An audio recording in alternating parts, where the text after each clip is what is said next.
नाज़रीन अस्सलाम वालेकुम। नाज़रीन आज 5 जुलाई है और 5 जुलाई 1977 पाकिस्तान की तारीख का एक इंतहाई स्याह दिन है जब एक डेमोक्रेटिकली इलेक्टेड हुकूमत को जनरल ज़ियाउल हक और उनके रफ़क़ा-ए-कार ने रिप्लेस किया और 2 बरस के बाद एक शैम ट्रायल में जिसने पाकिस्तानी कौम के सर हमेशा के लिए झुका दिए दुनिया के सामने, पाकिस्तान के twice elected prime minister of Pakistan को फांसी लटका दिया गया। आज तक सुप्रीम कोर्ट ऑफ पाकिस्तान इस धब्बे से अपने आप को जो है साफ नहीं कर सकी, इस धब्बे को अपने नाम से, जिसे पाकिस्तान की तारीख में और दुनिया की तारीख में कैंगरू ट्रायल कहा जाता है। आज इसी हवाले से पाकिस्तान के फॉर्मर प्राइम मिनिस्टर जनाब इमरान खान साहब ने एक मुख्तसर तकरीर की चंद घंटे पहले, जिसमें उन्होंने जुल्फ़िकार अली भुट्टो को ट्रिब्यूट दिया। ये बड़ा इंटरेस्टिंग है कि जुल्फ़िकार अली भुट्टो के साथ अब तहरीक इंसाफ जो है वो आइडेंटिफाई करती है। ये पाकिस्तानी पॉलिटिक्स का एक बड़ा इंटरेस्टिंग टर्न अराउंड है। इस हवाले से भी बात करेंगे हम, क्योंकि मेरे साथ जो लोग शामिल हैं उसमें आज रज़ा रूमी साहब जो पाकिस्तान के फोरमोस्ट पब्लिक इंटेलेक्चुअल हैं, ऑथर हैं, एक से ज़्यादा किताब के जर्नलिस्ट हैं, एक बहुत पावरफुल वेबसाइट भी रन करते हैं। इससे पहले फ्राइडे टाइम्स और डेली टाइम्स के साथ उनका ताल्लुक़ रहा एज एन एडिटर।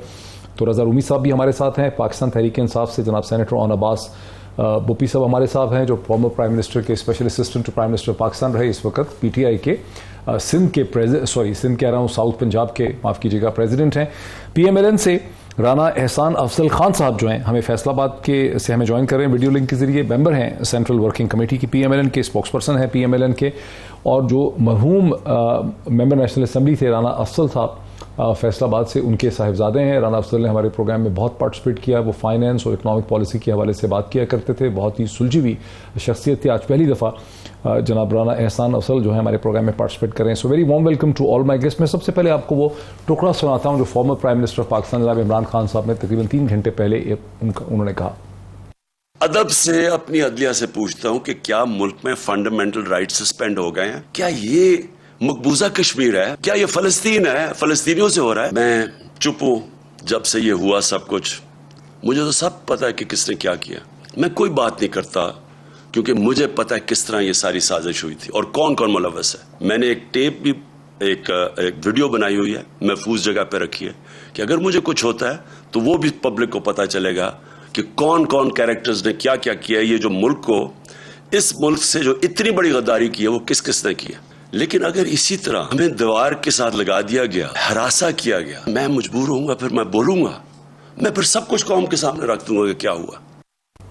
नाज़रीन, अभी आपने सुना farmer prime minister Pakistan Imran Khan साहब ये कहते हैं कि जो साजिश मेरे खिलाफ हुई, मैं इसलिए चुप रहता हूँ कि मैं कौम की खातर, कौम के मुफाद में मैं चुप रहता हूँ, लेकिन अगर हमें इसी तरह से दीवार से लगा दिया गया और मुझे कुछ हुआ तो मैंने एक वीडियो जो है तमाम हक़ाइक़ के हवाले से, तमाम स्टेटमेंट जो है कि किसने क्या किया इस पूरी साजिश में, उसे मैंने एक महफूज जगह पर रखा है। और अगर मुझे मतलब उनका यही है कि मार दिया गया तो ये वीडियो जो है ये मंजर आम पे आ सकती है। अगर रज़ा रूमी साहब ने मुझे ज्वाइन किया है तो रज़ा रूमी साहब से हम बात का आगाज़ करते हैं। रज़ा रूमी साहब को मुझे बताया गया कि कनेक्शन अभी तक इस्टेब्लिश हमारे साथ नहीं हो सका। मैं इसी क्वेश्चन को लेकर चलता हूँ राना एहसान अफजल खान साहब की तरफ। राना साहब, ये इमरान खान साहब ने जो वॉर्न किया है, ये आपकी हुकूमत को इन्होंने वॉर्न किया है? बिस्मिल्लाहिर्रहमानिर्रहीम।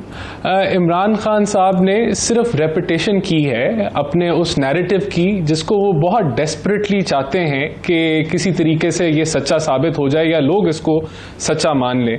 वही फिलॉसफी जो जोसेफ गोबल्स की है कि इतना बड़ा झूठ बोलो और उसको बार बार दोहराओ कि लोग उसको सच मान लें। तो उसी फिलॉसफी के तहत ये जो साजिश हुई, इंटरनेशनल उसमें मुल्क ममालिक जो थे इन्वॉल्व थे, और उसको बार बार रिपीट करना, जबकि ये उनका अपना किया है कि एक ऐसी हुकूमत जिसके अंदर कंसेंसस नहीं था, अपने इत्तेहादियों से भी नहीं था, ना ऑपोजिशन के साथ था, और फिर आप जो आपकी जो इकोनॉमिक पॉलिसी थी उसने मुल्क को लिटरली जो है वो डिफ़ॉल्ट के दहाने पे खड़ा कर दिया।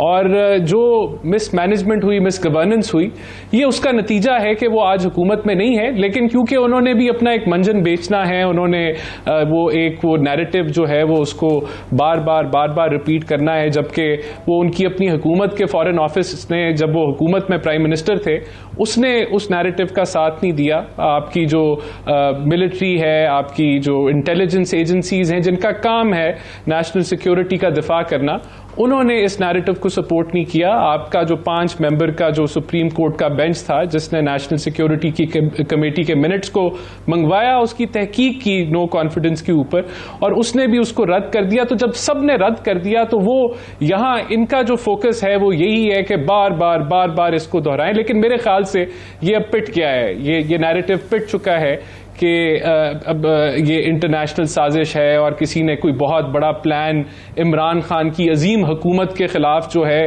वो नाफिज किया, जो कि मुल्क को तरक्की के लिए दौड़ाता हुआ आगे लेके जा रहा था। तो ऐसी कोई बात नहीं है। तो ये सारा ड्रामा है, इसको आप ड्रामा कह सकते हैं जो इमरान खान साहब कर रहे हैं और करते जा रहे हैं। और इसकी बड़ा भरपूर मौकफ आपने दिया, बड़ा भरपूर मौकफ जो है वो आपने दे दिया राना एहसान अफजल खान साहब ने। सेनेटर और अब्बास बुबी साहब हमारे साथ, रजा रूमी साहब भी इस वक्त आप सुन रहे हैं, वो भी हमें ज्वाइन कर चुके हैं, उनकी तरफ भी जाएंगे। लेकिन राना साहब का ये कहना है कि इमरान खान साहब का जो नैरेटिव, वो बयानिया है, उसको महज वो दोहराते रहते हैं ताकि उसको रीइंफोर्स करें, और ये बयानिया फट गया है। अब इस बयानिया में कोई यकीन नहीं करता। आप साउथ पंजाब के पीटीआई के प्रेसिडेंट हैं, वहाँ पर आप इस बाई इलेक्शन की कैंपेन जो है उसे पुश कर रहे हैं। मेरा ख्याल है 4 सीटें उन जगहों पर बनती हैं साउथ पंजाब में। आपको कैसे लग रहा है कि आपका बयानिया बिक रहा है या फट गया? डॉक्टर साहब, साउथ में हमारे पास 8 सीटें हैं, 4 नहीं है, जहाँ पे यहाँ पे कॉन्टेस्ट है। ओवरऑल पूरे पंजाब में 20 सीटें, जिसमें से 8 साउथ में से हैं। लेकिन मैं एक चीज पहले थोड़ा सा चला जाऊं। अच्छा। 45 साल पहले जब आज भुट्टो साहब को इस वक्त अपनी हुकूमत कू के जरिए जब हटाई गई थी, 45 साल में मुझे लगता है हमने सबक नहीं सीखा। चीजें आज भी वैसी हैं जैसे 45 साल पहले पाकिस्तान में थी। आज दौर उठा के देख लें, टोटल रेप्लिका चल रहा है जो आज से 45 साल पहले हुआ था। सब इदारे इसी तरह रिस्ट्रेंट कर रहे थे या रिएक्ट कर रहे थे जो उस तरह किया गया था। And I am so embarrassed कि जो एक शेमफुल एक्ट आज से 45 साल किया था, आज तक किसी ने भी इस जुडिशरी में से उस पर माफी नहीं मांगी। But I think one thing जो कि कोई रियलाइज नहीं कर रहा, जो उस वक्त कू हुई थी और जो आज इस वक्त हो रहा है, उस वक्त के लीडर और शायद इस वक्त के लीडर में भी फर्क है, और उस वक्त की जो मीडिया है और इस वक्त आज के मीडिया में भी फर्क है। आई एम श्योर कि जो हीट है, डॉक्टर साहब आपने तो फील की होगी। मैं अभी कल रात को इमरान रियाज का जो इंटरव्यू देख रहा था, वीलॉग देख रहा था, आई वाज एम्बैरेस्ड कि आज 45 साल बाद दुनिया किधर से किधर पहुंच गई है। और एक जर्नलिस्ट के घर के बाहर पुलिस मुकाबला होता है, उसके घर आके एक मतलब किसी डाकू को ही मार दिया जाता है जस्ट एम्बैरस करने के लिए, उसकी फैमिली को हरास किया जा रहा है। सही कह रहे हैं आप। थिंक अबाउट इट डॉक्टर साहब। अभी जो डॉक्टर फर्स्ट लेडी की जो एक ऑडियो आई है, बजाय कि उस पर एम्बैरसमेंट हो, इनको शर्म आनी चाहिए। सिटिंग प्राइम मिनिस्टर के अगर दफ्तर या उसके घर के अंदर उसकी लाइंस को वहां पे टेप किया जा रहा था, बाकी सवाल बाद में, ये कर कौन रहा था, किस अथॉरिटी के तहत, ये कौन सी दुनिया में जीते हैं जिसमें आप लोगों की जाती जिंदगी में उनको टेप करते हैं, सिटिंग प्राइम मिनिस्टर्स को। यानी कि आज 45 साल में कोई सबक किसी ने नहीं सीखा। Are you ready to have another, वो इसी तरह एक नया वो जनरल ज़िया है, वो एक मार्शल लॉ का नया दौर लेना चाहते हैं? ऐसा नहीं होगा।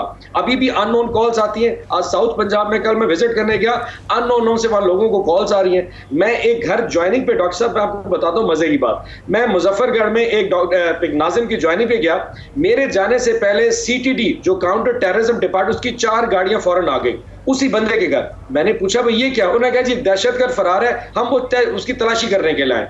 मैं उसके बाद एक और जलसे पे गया, जिस जलसे पे गया उस कैंडिडेट के खिलाफ FIR दर्ज कर दी।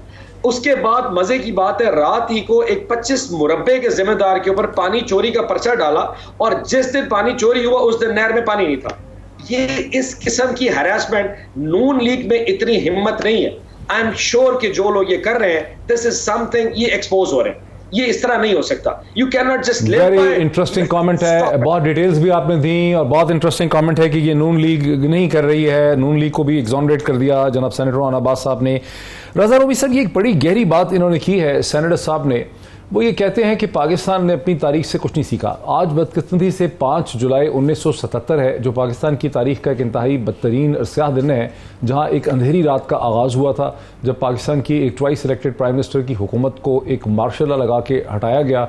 एक ऐसे वक्त में हटाया गया जब अपोजिशन और हुकूमत के दरमियान में तकरीबन तमाम एग्रीमेंट हो चुका था। उस वक्त के जो सियासतदान थे अपोजिशन के, वो अपनी किताबों में ये लिख चुके हैं, और लाइन कट गई, और डॉक्टर प्रोफेसर गफूर जो हैं वो ये सब कुछ लिख चुके हैं। लेकिन सेनेटर साहब का ये कहना है कि हमने इससे कुछ सीखा नहीं है। आप समझते हैं कि पाकिस्तान के जो इंतजामी ढांचा है उसने पाकिस्तान की इस इंतहाई दर्दनाक तारीख से कुछ नहीं सीखा कि हमने नहीं सीखा? जी मोईद, सबसे पहले तो शुक्रिया कि आपने ये टॉपिक रेज किया है आज के हवाले से। बहुत अहम बात आपने भी कही, और ये कि कौमें जो हैं वो अपनी तारीख से सबक सीखती हैं, पीछे मुड़ के देखती हैं कहाँ कहाँ गलतियां हुई, और यकीनन इस बात में बहुत हद तक वजन है कि 5 जुलाई 1977 को जो कुछ हुआ पाकिस्तान के आइन के साथ, पाकिस्तान के जमहूरी प्रोसेस के साथ, वो नाकाबिल तलाफी है। और उससे और अनफॉर्चुनेटली हमने उसका दूसरा मजर देखा था जब जनरल मुशर्रफ साहब ने वो किया, अपनी 99 का कू किया। तो आपने वो भी देखा। लेकिन आज के जी बिल्कुल 1999 में हुआ, फिर आपने देखा उसके बाद इमरजेंसी लगाई दोबारा, और इसी तरह अदालतें उन्होंने 3 नवंबर 2007। लेकिन अभी एक बात जो 2007, थैंक यू। तो मोहित भाई, अभी वाकया इस तरह से है कि अभी कुछ हालात थोड़े से इस तरह से बदले कि अब डायरेक्ट मार्शल लॉ वाला इंस्ट्रूमेंट नहीं इस्तेमाल होता, अब ज्यादा सोफिस्टिकेटेड हो गया मामला। और अब जो आईनी प्रोविजंस हैं, आपको याद है कि 1990s में फिर 58(2)B का इस्तेमाल किया जाता था। उस वक्त का जो प्रेसिडेंट्स थे मुख्तलिफ, उन्होंने 4 हुकूमतों को घर भेजा वो इंस्ट्रूमेंट इस्तेमाल करके, फिर उसको भी अंडू कर दिया गया।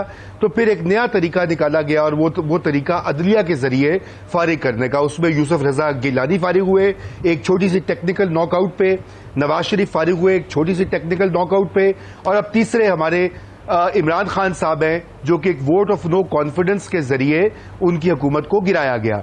अब इमरान खान साहब का और उनके साथियों का यकीनन सेनेटर साहब भी समझते हैं, वो ये समझते हैं कि ये इदारे जो हैं ये इसमें इन्वॉल्व है। देखिए, हमें इसके ऊपर एहतियात से काम लेना चाहिए, क्योंकि अभी हमारे पास उतनी इंफॉर्मेशन शायद आपको ज्यादा होगी, आप बहुत बाखबर हैं, सेनेटर साहब को होगी, लेकिन पब्लिक में अभी उतनी नहीं है। पब्लिक डिवाइडेड है। पब्लिक में खसूसन जो खान साहब ने बैरूनी साजिश का जो एक एलिमेंट ले आए हैं, उससे जो मुल्क के अंदर जो इदारों के इलीट्स के अंदर जो झगड़ा है वो पीछे चला गया है।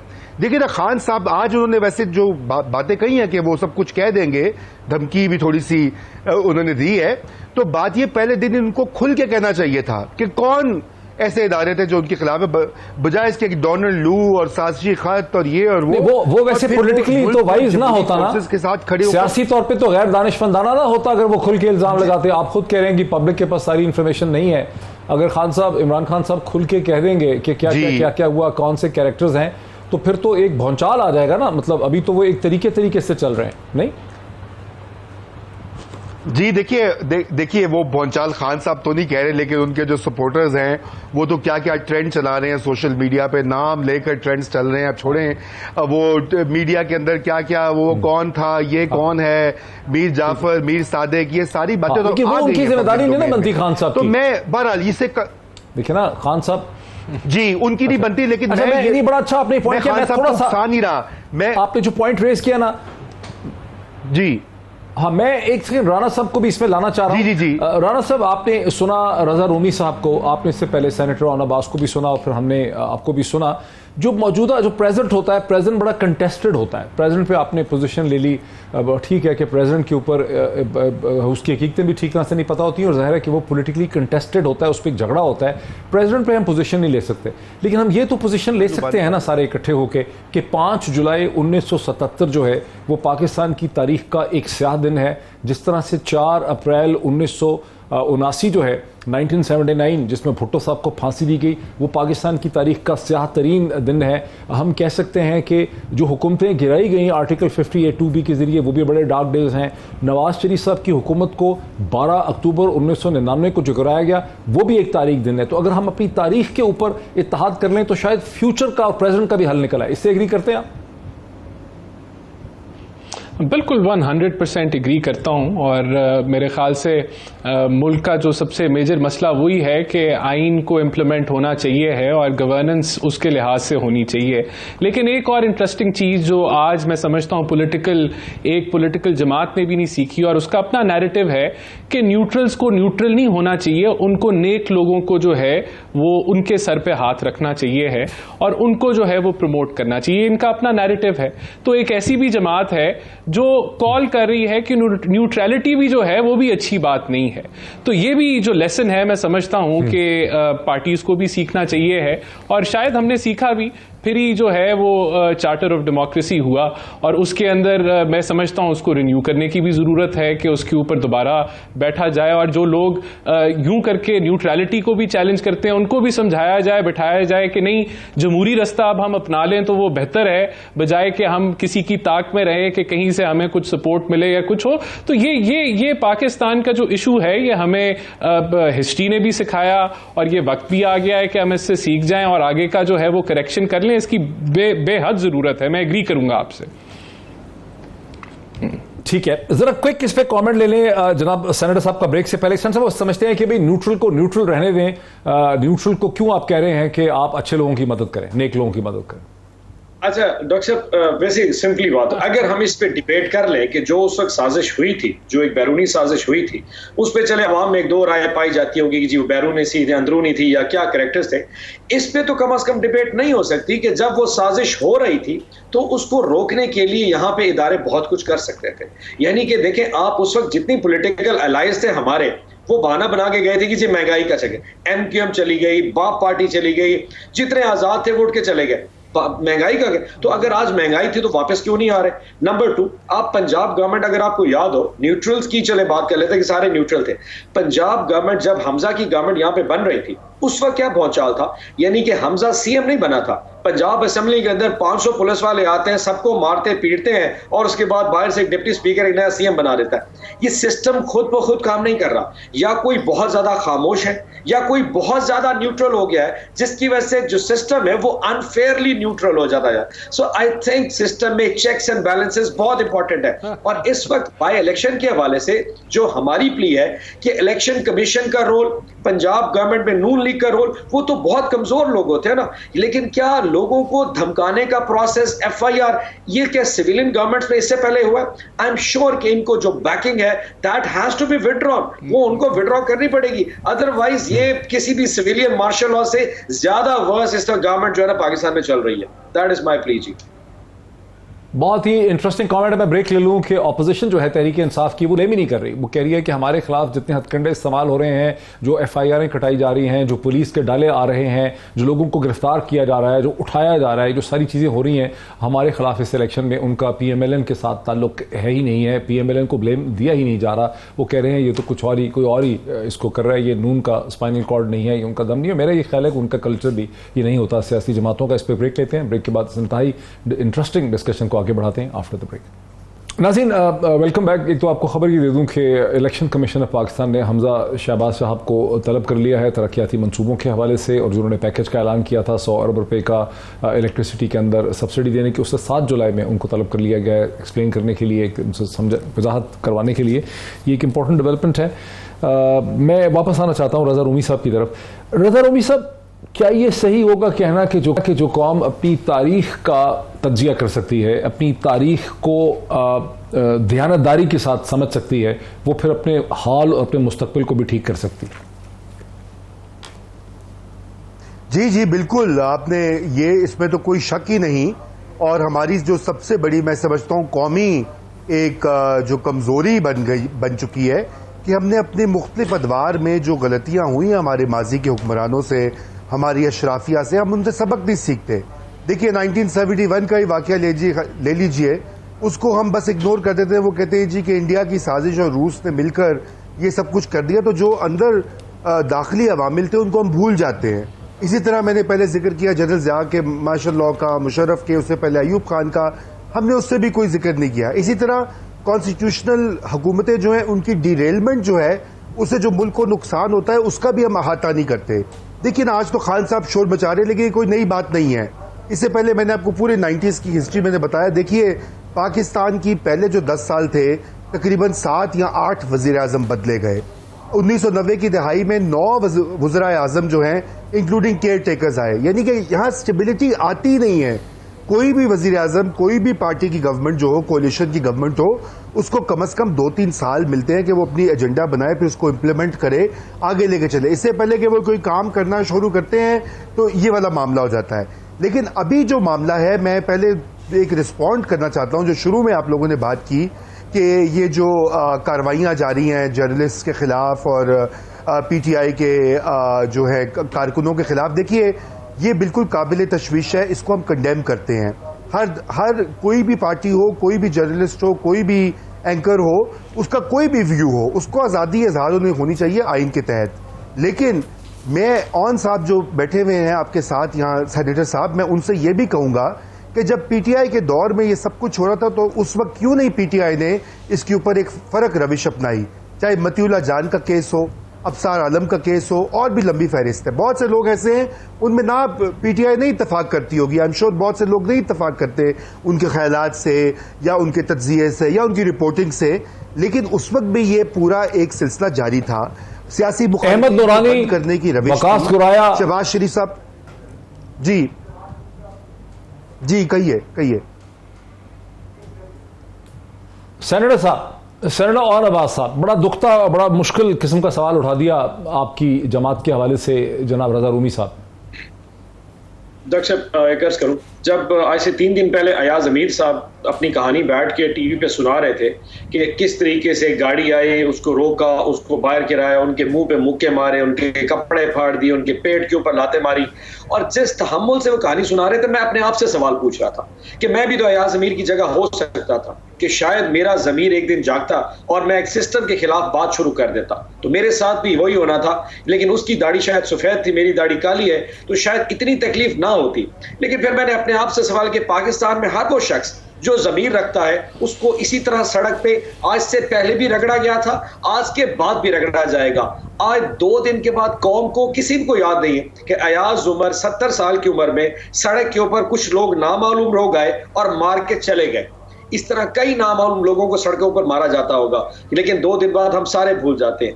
I think this is high time and I appreciate कि आप जैसे, मतलब खान साहब तो एक अपनी जंग, हमारी तो है ही सो है, हम तो एक सियासी जंग लड़ रहे हैं, आप लोग इस मुआशरे की जंग लड़ रहे हैं। जब 2 दिन बाद भूल जाते हैं तो यकीनन, मैं अभी जो रूमी साहब ने फरमाया, आई कंडेम एवरीबडी, जो इससे पहले हमारे दौरे हुकूमत में जिनके साथ हुआ, हमारा उससे कोई लेना नहीं, हमारा किसी से कोई ऐसा नहीं था।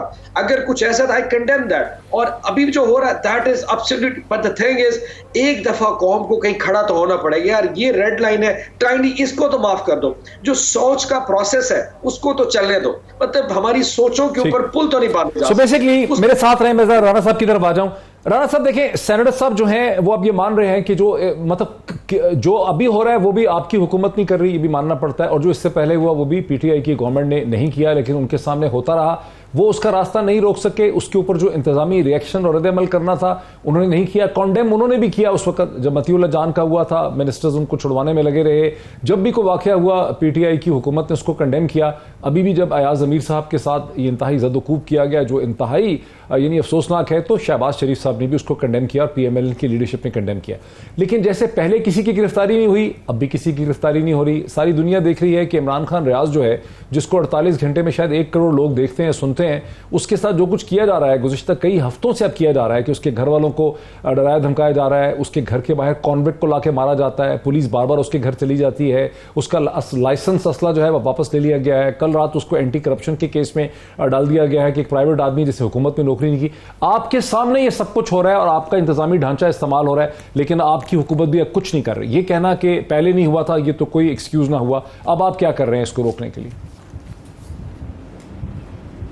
देखिए, मुझे इमरान रियाज साहब का वो पर्सनल केस, मुझे नहीं पता कि उन पे किस तरह के केसेस बने हुए हैं या क्या उनके इश्यूज हैं, लेकिन जो मीडिया है उसको आज़ादी सहाफ़त जो है उसका राइट है और होनी चाहिए। और मैंने तो ये देखा है कि जिस तरह पीटीआई के दौर में प्रेस फ्रीडम इंडेक्स जो है वो गिरी, वो नहीं, हमारे लिए ये चैलेंज है और हमें इस चीज़ को डेफिनेटली रोकना है। लेकिन मैं समझता हूँ मोहित साहब के, देखें हमारा जो सिस्टम है गवर्नेंस का, कैसे रोकता है आपका पार्लियामानी वो अपनी कमजोरी का मान रहे हैं ना कि हमारी बेबसी थी। अब आपकी बेबसी है, आखिर कहीं ना तो आपने स्टैंड लेना ना। अब आपकी हुकूमत है, आपकी भी बेबसी है, पुलिस आपके कंट्रोल में नहीं है, इंतजामिया आपके कंट्रोल में नहीं है। वो ये भी कह रहे हैं कि इलेक्शन में भी जो कुछ हो रहा है वो पीएमएल नहीं कर रही हमारे साथ। अब इस बेबसी का फिर हल क्या है? देखिए, मैं तो नहीं समझता कि ऐसी कोई बात है कि पुलिस हमारे कंट्रोल में नहीं है या जो है वो चीज़ें हेवायर हैं बिल्कुल, और जो ये जो हुकूमत है वो इन कंट्रोल नहीं है, ऐसे तो नहीं है। हुकूमत जो है वो इन कंट्रोल है, लेकिन मैं क्योंकि इमरान रियाज साहब का जो केस है स्पेसिफिक, उसके ऊपर मुझे कोई डिटेल नहीं पता कि क्या वो उनकी इश्यूज हैं और क्यों पुलिस उनको जो है वो चेक कर रही है या क्यों उन पे FIR काटी जा रही हैं। लेकिन अगर कोई ऐसी बात है तो वो कि जानबूझ के अगर ये किया जा रहा है तो गलत है। मैं जो पॉइंट रेज कर रहा था वो ये था कि देखिए, ये हमारी जो पार्लियामानी जमहूरियत है उसकी स्ट्रेंथ क्या है। कटी हुई है नहीं सर, लेकिन इशू ये है ना कि देखिए, अरशद शरीफ के ऊपर पता नहीं 10 FIR कटी हुई है, इमरान खान रियाज पे 10 FIR कटी हुई है, लोगों को अननोन नंबर से कॉल आ रहा है, वो उसको ट्विटर पे पोस्ट कर रहे हैं। तो आपकी हुकूमत के दरमियान ये हो रहा है ना, ये हुकूमती मशीनरी के बगैर तो हो नहीं रहा है, कोई चोर डाकू थोड़ा कर रहे हैं। तो अब आप ये कहें कि हमें पता नहीं है, आपने तो स्टेप लेना है, आपने तो डिसीजन लेना है, आपकी गवर्नमेंट ने। इंटीरियर मिनिस्टर तो आपके है ना दोनों जगह, पंजाब में भी और सेंट्रल उसी पे मैं वो बात कर रहा हूं कि ये जो सिस्टम है हमारा, वो पार्लियामानी जमहूरियत का सिस्टम है जहां ऑपोजिशन और गवर्नमेंट का दोनों का बड़ा अहम रोल होता है। और अगर ऑपोजिशन और गवर्नमेंट जो है वो आपस में एक वर्किंग रिलेशनशिप ना डेवलप कर सकें तो सिस्टम वीक होता है। और यही हमने देखा कि ये जो पिछले 4 साल का दौर था उसमें ये सिस्टम वीक हुआ और एक वन वे जो है वो गवर्नेंस हुई जिसमें ऑपोजिशन की आवाज इंक्लूड नहीं की गई। तो ये 90 में भी हमने देखा कि आपस की लड़ाई की वजह से जो है वो और लोगों ने जो है वो फायदा उठाया और उसका नुकसान जो है वो पाकिस्तान को हुआ। आज भी जो पोलराइजेशन है वो एक इंतहा तक चले गई है कि आपकी सियासत जो है वो मजहबी टच पे आ गई है कि आप मजहबी टच दें, आप नेक हैं वो काफिर है, या आप गद्दारी टच दें कि गद्दारी का नैरेटिव लेके चलें। तो ये सब कुछ सिस्टम को वीक करती है, जिसका नतायज जो आप जो बातें कर रहे हैं वो भी उसका एक आउटकम आता है कि वो चीजें भी होती हैं। तो हमें ये समझने की जरूरत है, तारीख की भी बात आपने की कि तारीख से अगर हम सीख सकें तो इस सिस्टम को हुकूमत है, वजीर दाखिला आपका है, वजीर कानून आपका है, करना क्या है? देखिए ना, वजीर कानून वजीर दाखिला आपका है और चीजें हो रही हैं ना, आपकी हुकूमत जिम्मेदारी ले नहीं रही, कर भी नहीं रही, आपकी हुकूमत रोक भी नहीं रही। करना क्या है? देखिए, करना ये सोल्यूशन ये है, FIR कट रही है, ऑपोजिशन और FIR हैं। देखिए सर एक आदमी पे 10 FIR काट दे, सिंध में बलूचिस्तान में जहां चलेगा नहीं। और हुकूमत जब ऑपोजिशन और हुकूमत सियासत करना छोड़ देंगे और आपस में जो वर्किंग रिलेशनशिप जो मिनिमम रिक्वायरमेंट है इस सिस्टम की बना लेंगे तो फिर वो इन पॉइंट ऑफ व्यू पे वन पेज पे आ जाएंगे और इस पे सियासत नहीं होगी। यही इसका सोल्यूशन है। और ये सोल्यूशन जो है, जितनी जल्दी ये जमहूरी जो कुव्वतें उनको समझ आ जाए तो उतनी जल्दी ये चीजें जो हैं ये पाकिस्तान के ये वाले मसाइल हल हो जाएंगे। तो मेरे नजदीक तो यही सिस्टम है, यही सोल्यूशन है इसका। अच्छा, रजा रूमी साहब, आपको क्या समझ आया, क्या करना होगा? मतलब हुकूमत तो बेबस है, वो तो अब क्या कहें इसको? रजा रूमी साहब, सोल्यूशन क्या है? जी, पहली तो मोहित भाई देखिए, पहली तो ये बात है कि देखिए, कुछ ऐसे लोग होते हैं जिनसे ना तो बहुत दोस्ती अच्छी होती है ना दुश्मनी अच्छी होती है। तो एक तो ये बहुत सबक है कि उनके साथ एक बैलेंस और एक जो डिस्टेंस होता है वो कायम रखना चाहिए। इस वक्त जो हो रहा है वो काबिले मुज़म्मत है। इमरान रियाज खान के जो भी व्यूज़ हों, जो भी उनको आज़ादी तकरीर, आज़ादी इजहार की मुकम्मल आज़ादी होनी चाहिए। ये पर्चे, पुलिस की छापे, ये जो डरावे धमकियां, ये गलत है, इसको बंद होना चाहिए। इसको और बिल्कुल राना सनाउल्लाह साहब को ताकीद करनी चाहिए। जो भी मुतल्लिका लॉ इन्फोर्समेंट एजेंसीज हैं, उसमें पुलिस भी आती है और दीगर जो है इदारे भी आते हैं, उनको बिल्कुल इस बात के ऊपर एक एक्शन लेना चाहिए। यही आलम जो है दीगर लोगों का, अरशद शरीफ साहब का, दीगर और लोग हैं, सब लोग जो हैं उनके अपने अपने व्यूज होते हैं, अपने अपने तरीका होता है। लेकिन यहाँ पे एक बात जो है वो अहम है कि इस पोलराइज्ड माहौल में, इस पोलराइजेशन में पीटीआई का भी तो बहुत बड़ा हाथ है।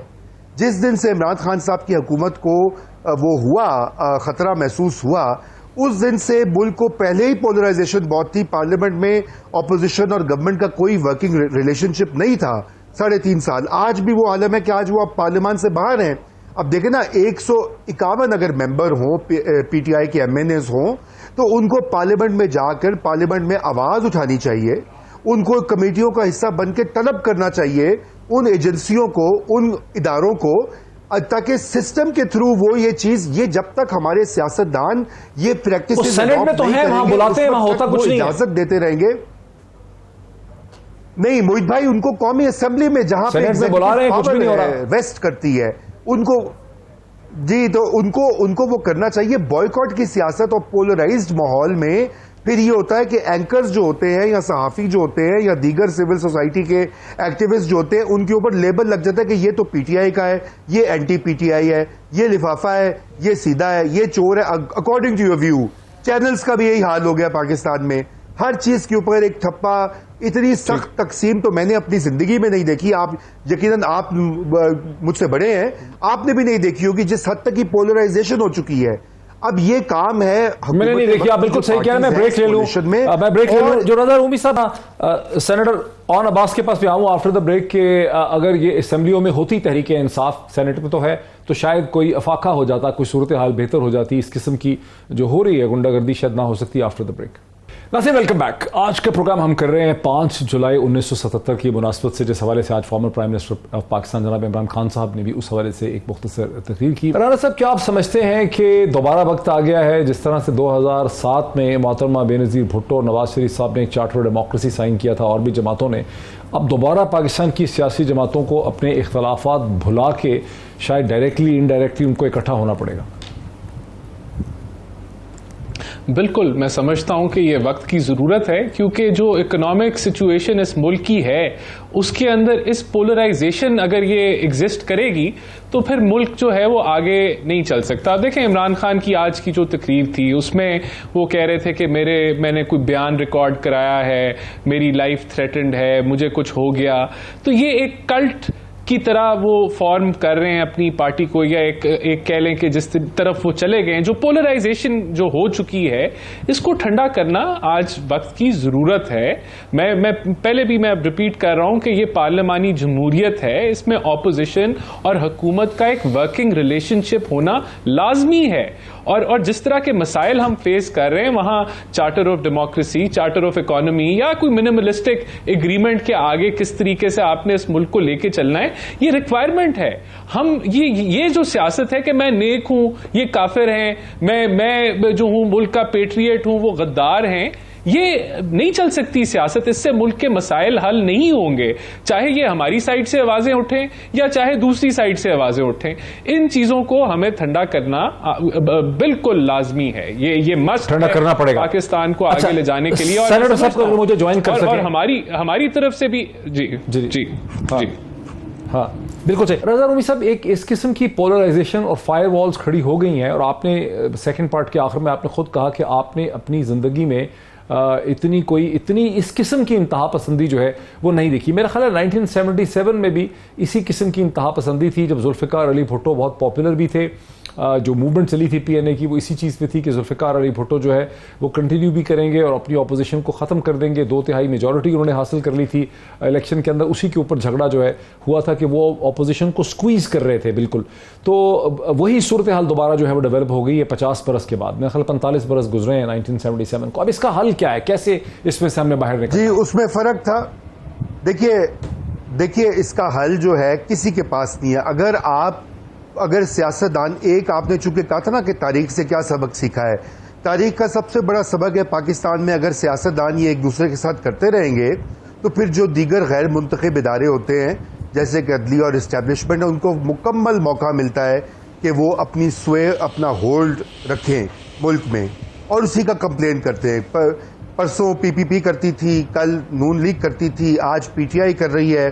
तो बात यह है कि ये एक विशेष साइकिल में हम फंसे हुए हैं। लेकिन प्रॉब्लम यहाँ पे यह है कि इमरान खान साहब जो है, उनके अपना जो जमहूरी मिजाज है उसके ऊपर सवालात उठते हैं। क्या वो वाकई में पार्लिमानी जमहूरियत में यकीन रखते हैं, या वो एक शख्सी निज़ाम, जैसे कि उनकी पार्टी भी वन मैन पार्टी है, कल्ट है पूरी। वो जो इमरान खान साहब को मसीहा और हीरो समझते हैं वो उनके पीछे हैं, जो नहीं समझते उनके खिलाफ हैं। तो बात है कि इमरान खान साहब को नजर सानी करनी चाहिए इसके ऊपर, अपनी कुछ गलतियों को भी देखना चाहिए कि 3.5 साल में आखिर क्या क्या गलतियां हुई। उससे पहले जिस तरह वो इक़्तिदार में आए वो वाली चीज़ें दोहरानी नहीं चाहिए। अगर वो चीज़ें दोहराएंगे तो इसका नतीजा यही निकलेगा, और बार बार ये रिपीट करने से कुछ हासिल नहीं होगा, ना मुल्क को हम वहीं फंसे रहेंगे। मुल्क में इस वक्त इतना बड़ा क्राइसिस है, जैसे मैंने पोलराइजेशन का तो जिक्र किया और आपने 77 का हवाला भी दे दिया। 77 में खैर चलिए वो एक अलग बहस है, लेकिन यहाँ पे इस वक्त हमारी मईशत का जो आलम है और जो हमारे मुल्क की सिक जो पब्लिक सेक्टर कॉरपोरेशंस हैं, हमारी जो इंतजामी ढांचा सिविल सर्विस जो है वो डिसफंक्शनल है। खत्म हो रहा है प्रोग्राम का वक्त, 2 मिनट से भी कम रह गया। मैं जरा क्विक इसमें सेनेटर साहब योर लास्ट कमेंट बिफोर आप रिस्पॉन्ड कर दें। डॉक्टर साहब मेरा सवाल आप जैसे लोगों से है, आपको क्या चीज मोटिवेट करती है टू स्टैंड अप? मैं इंफॉर्मेशन की स्टैंडिंग कमेटी में गया जहां पे आप भी एक दिन आए थे, अरशद शरीफ बैठे थे, इमरान रियाज आए थे, समी इब्राहिम आए थे। What makes you stand up? आप किसके लिए खड़े होते हैं? पैसे के लिए? नथिंग। डॉक्टर साहब ये एक इनर सेल्फ होता है, एक कॉन्शियस होती है, और खान साहब इज द लीडिंग स्टार जिसको देख के आप लोग शाइन कर रहे हैं। And I can tell you doctor साहब, you guys are not alone. आप अकेले नहीं, पाकिस्तान में करोड़ों पाकिस्तानी ऐसा है जो ये सोच रहा है कि इस वक्त अब बस, अब बहुत हो गया। ये there can't be more mistakes to it. हमें यकीन जानिए, हम जिया को तो मतलब भुट्टो को याद कर चुके, मतलब जिया को कोई भी बुरा नहीं कह रहा, मतलब व्हाई नॉट। हमें मतलब कहीं ना कहीं पुल लगाना। इखलाकियात की हद ये है कि टॉक शोज पे ये डिस्कस हो रहा है कि डॉक्टर इस्लाम फर्स्ट लेडी से क्या बात कर रहा था, हत्ता कि ये डिस्कस होना चाहिए कि वो टैप किसने किया था। ये इखलाकियात डिस्कस ये हो रहा है कि उस दिन अयाज मीर ने वो जो बात की क्यों बात की। डिस्कस ये होना चाहिए एक बूढ़े आदमी को सड़क पर रख के क्यों मारा गया। I think this is high time. Everybody has to stand up. And I salute to you everyone कि आप लोग इतना प्रेशर लेते हैं। I mean हम लोग तो चले फॉलोअर्स है खान के, अंधे फॉलोअर्स है।